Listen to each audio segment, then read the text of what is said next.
সাল্লাল্লাহু আলাইহি সাল্লাম তিনি মানুষদেরকে না দিয়ে তিনি খেতেন না, তার জন্য কোনো অভাব ছিল না।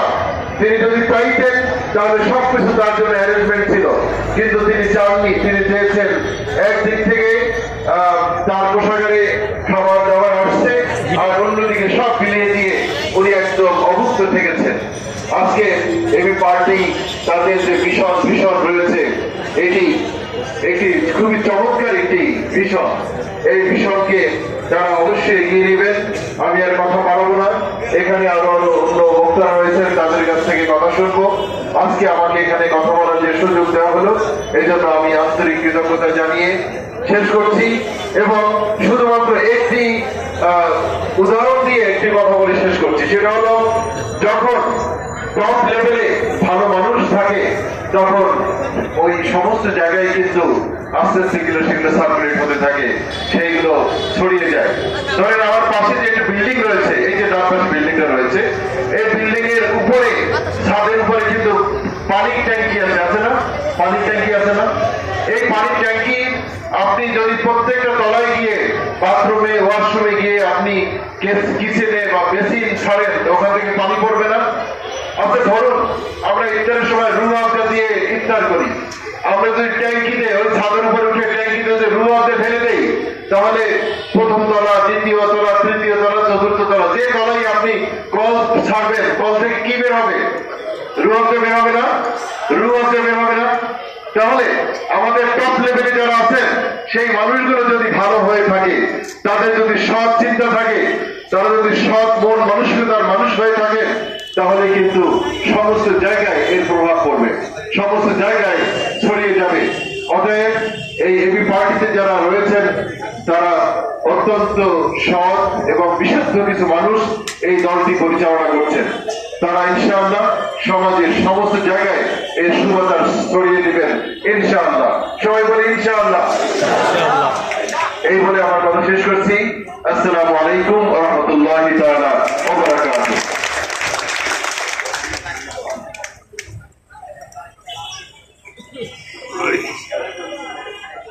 ধন্যবাদ জনাব মাসুম বিল্লাহকে তার মূল্যবান বক্তব্যের জন্য। এখন গণ ইফতার নিয়ে ব্যক্তিগত অনুভূতি প্রকাশ করবেন আমাদের মধ্যে উপস্থিত আছেন Shah Shibli Noman, advocate, Bangladesh supreme court. আমি শাহ শিবলি নোমানকে তার ব্যক্তিগত অনুভূতি ইফতারকে নিয়ে তিনি আপনাদের সামনে উপস্থাপন করবেন।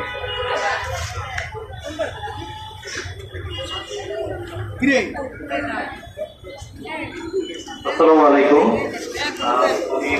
আমি আয়োজকদেরকে ধন্যবাদ জানাচ্ছি আমাকে সুযোগ দেওয়ার জন্য। সর্বপ্রথম আমি যার কথা স্মরণ করতে চাই, আমার অত্যন্ত প্রিয় এবং দলমত নির্বিশেষে আমার পরিচিত মহলে সর্বমতাদর্শের মধ্যে অন্যতম একজন প্রিয় ব্যক্তিত্ব ব্যারিস্টার জুবায়ের আহমেদ ভূঁইয়া, যিনি এবি পার্টির যুগ্ম সাধারণ সম্পাদক। অনেক বছর ধরে, আজকে প্রায় 20-25 বছর হয়ে গেছে যে ওনার সাথে আমার খুব কাছের সম্পর্ক, এবং এবি পার্টি গঠনের পূর্ব থেকেই বিভিন্ন বিষয়ে জুবায়ের আহমেদ ভূঁইয়া আমার সাথে আলাপ করতেন, এবং তিনি আমাকে আপন বড় ভাইয়ের মতোই একদম শ্রদ্ধা করেন, আমার মতামতের মূল্য দেন। আমিও ওনার উপরে ভরসা করি, নির্ভর করি, খুব কাছ থেকে দেখেছি। তো জুবায়ের আহমেদ ভূঁইয়ার কথাটা এই জন্য বলেছি যে জুবায়ের আহমেদ ভূঁইয়ার মতন একজন সচ্চরিত্রবান এবং স্ট্রং পার্সোনালিটির মানুষ, তিনি মানে সত্যি কথা যেটা হচ্ছে যে ভালো সাংগঠনিক দক্ষতা আছে, নেতৃত্ব গুণ আছে, সততা আছে, এবং সিদ্ধান্ত নেওয়ার মতন সেই যোগ্যতা, সেই মেধা, জ্ঞান তার আছে।